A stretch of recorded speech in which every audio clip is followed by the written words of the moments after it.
بات ہوگی برج سور کی یعنی ٹورس کی۔ ٹورس سے منسلک افراد کے لیے یہ ہفتہ ملے جلے نتائج لائے گا۔ ایک طرف کام کے اعتبار سے بہتری نظر آتی ہے اور تمام تر معاملات درست سمت میں نظر آتے ہیں، تو دوسری طرف ذہنی پریشانی کے شکار ہو سکتے ہیں، جس کے باعث شخصیت میں منفی عناصر بڑھ سکتے ہیں۔ ستارہ منگل کے اثر کو کم کرنے کے لیے منگل کے روز لال چیز کا صدقہ ضرور دیں۔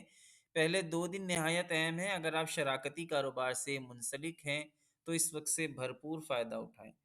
منگل کے روز خواتین کے لیے دوسروں کے معاملات میں دخل اندازی کرنا نقصان دہ ثابت ہو سکتا ہے۔ جمعہ کے دن قدرے بہتر اور پرسکون ہوگا اور ہفتے کے دن غیر ضروری سوچوں میں کمی آئے گی۔ شام کا وقت گھر والوں کے ساتھ دوستوں کے ساتھ گزاریں۔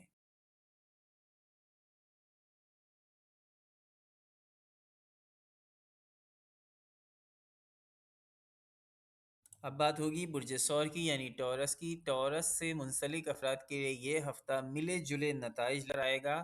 ایک طرف کام کے اعتبار سے بہتری نظر آتی ہے اور تمام تر معاملات درست سمت میں نظر آتے ہیں، تو دوسری طرف ذہنی پریشانی کے شکار ہو سکتے ہیں، جس کے باعث شخصیت میں منفی عناصر بڑھ سکتے ہیں۔ ستارہ منگل کے اثر کو کم کرنے کے لیے منگل کے روز لال چیز کا صدقہ ضرور دیں۔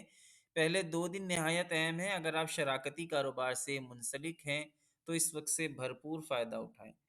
منگل کے روز خواتین کے لیے دوسروں کے معاملات میں دخل اندازی کرنا نقصان دہ ثابت ہو سکتا ہے۔ جمعہ کے دن قدرے بہتر اور پرسکون ہوگا اور ہفتے کے دن غیر ضروری سوچوں میں کمی آئے گی۔ شام کا وقت گھر والوں کے ساتھ دوستوں کے ساتھ گزاریں۔